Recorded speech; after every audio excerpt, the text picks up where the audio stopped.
Yun nga mga ka-idol, ibebenta natin ko ng 35. Ito nga binibenta ko ang Suzuki na kawain Yamaha 110cc.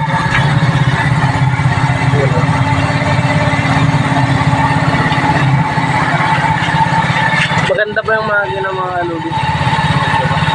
Tapos naka-disc brake siya mga ka-idol. Ito nga. Grabe yung preno niya.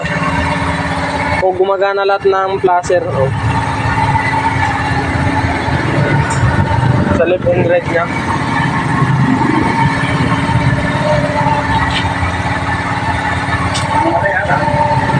Kita mo nga, Jess. Kita mo nga. Oh.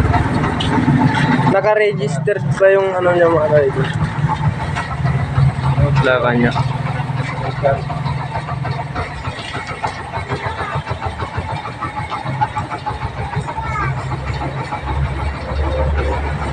Maganda mo.